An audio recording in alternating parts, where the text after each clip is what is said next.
2026 সনের জুলাই মাস চলে এলো। ঠিক সেই সময়টাতে মানুষের ক্রোধ এবং ক্ষোভ কোন পর্যায়ে গিয়ে পৌঁছে গেছে, বাংলাদেশের একজন অত্যন্ত শীর্ষস্থানীয় অভিনেত্রী, প্রয়াত হুমায়ূন আহমেদের স্ত্রী, অনেকের কাছে সমালোচিত, আবার অনেকের কাছে নন্দিত। তার মেধা, তার যোগ্যতা, তারপরে তার রুচি, তার শিল্পমনা, তার অভিনয় দক্ষতা, তার নৃত্য পটীয়সীয়তা, তার বংশমর্যাদা, মানে এগুলো নিয়ে আপনি একটা স্পট ধরতে পারবেন না।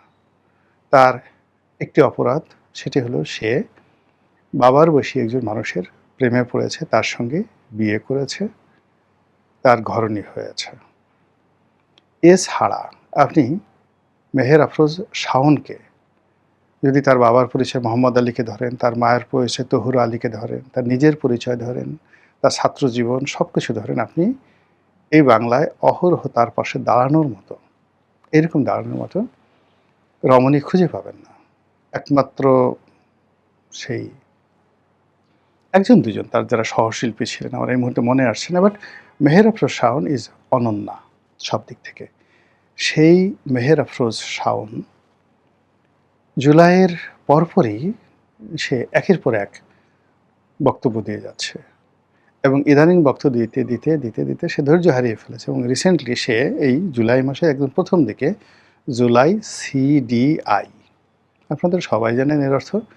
তো ছেলেরা বলে, কিন্তু মেয়েদের মুখে এই ধরনের কথা, বিশেষ করে মেহের আফরোজ শাওনের মতো এমন একজন মানে একেবারে প্রথম সারির প্রথম শ্রেণীর শিল্পী, নাট্যকার, লেখক, পরিচালক, এবং বিশেষ করে হুমায়ূন আহমেদের স্ত্রী, বুদ্ধিমতী, সাহসী, তার মুখ থেকে এই ধরনের কথা আসা মানেই মানে আপনি বুঝতে পারেন যে এই জুলাইয়ের যোদ্ধা এবং জুলাইয়ের যে ইতিহাস, সেটি এখন কোন পর্যায়ে নেমে এসেছে।